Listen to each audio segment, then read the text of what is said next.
এ পর্যন্ত যে সমস্ত জায়গায় পরিবর্তন এসেছে সেগুলা জনগণ এবং ডেমোক্রেসি কোনোটাই সাপোর্ট করে না।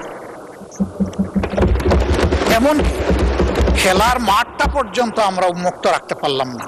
দীর্ঘ 25 দিনের আলোচনা, বিতর্ক আর গুরুত্বপূর্ণ সব সিদ্ধান্তের মধ্য দিয়ে শেষ হচ্ছে ত্রয়োদশ জাতীয় সংসদের প্রথম অধিবেশন। দর্শক, শেষ দিনেও সরগরম সংসদ, পুঁজিবাজার ও বীমা খাতে শৃঙ্খলা ফেরাতে পাশ হয়েছে দুটি গুরুত্বপূর্ণ সংশোধনী বিল। বিরোধীদের তোপের মুখেও এদিন মন্ত্রীদের কণ্ঠে দেখা গেছে আগামীর পরিকল্পনা এবং সংস্কারের ফিরিস্তি। 2028 সালের মধ্যে ভূমি নিবন্ধন প্রক্রিয়া সম্পূর্ণ ডিজিটাল করার লক্ষ্যের কথাও সংসদের এই অধিবেশন থেকে জানানো হয়। ত্রয়োদশ জাতীয় সংসদের প্রথম অধিবেশনের শেষ দিনে পাশ হয় সিকিউরিটিজ অ্যান্ড এক্সচেঞ্জ কমিশন এবং বীমা উন্নয়ন ও নিয়ন্ত্রণ কর্তৃপক্ষ সংশোধন বিল। যদিও বিল দুটো পাশের বিরোধিতা করে বিরোধী দল। আর্থিক খাত সহ গত 2 মাসে সরকারের কর্মকাণ্ডের সমালোচনা করেন তারা। এ পর্যন্ত যে সমস্ত জায়গায় পরিবর্তন এসেছে সেগুলা জনগণ এবং ডেমোক্রেসি কোনোটাই সাপোর্ট করে না। এমনকি খেলার মাঠটা পর্যন্ত আমরা উন্মুক্ত রাখতে পারলাম না।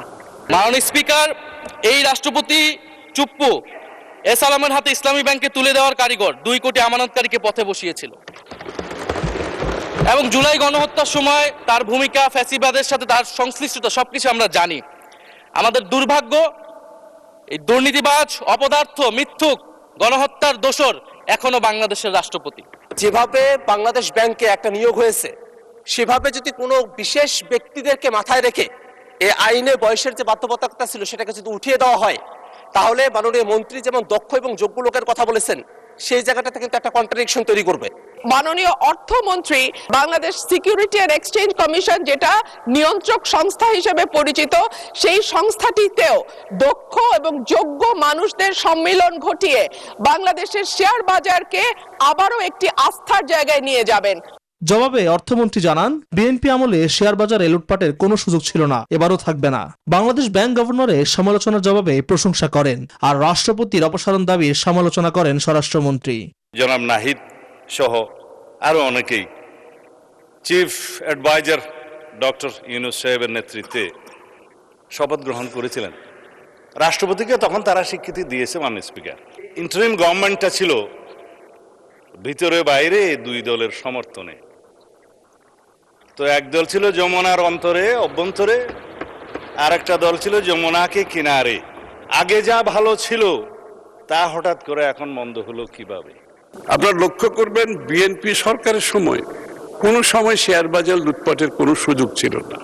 ইনশাআল্লাহ এবারও থাকবে না।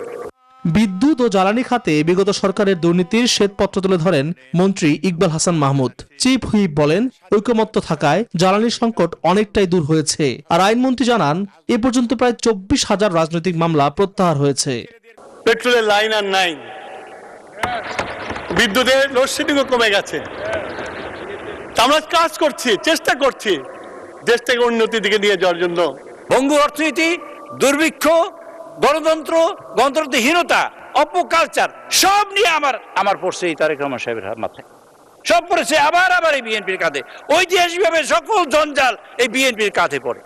এদিকে সংসদের কেনাকাটায় অনিয়ম তদন্তে গঠিত কমিটি তাদের প্রতিবেদন জমা দিয়েছে। জানানো হয়, হরিলুটের কোনো প্রমাণ মেলেনি, তবে পদ্ধতিগত ত্রুটি পাওয়া গেছে। তদন্ত কমিটি এই মর্মে নিশ্চিত হয়েছে যে উক্ত কেনাকাটায় কোনোরূপ আর্থিক অনিয়ম হয়নি, পদ্ধতিগত বিচ্যুতি হয়েছে।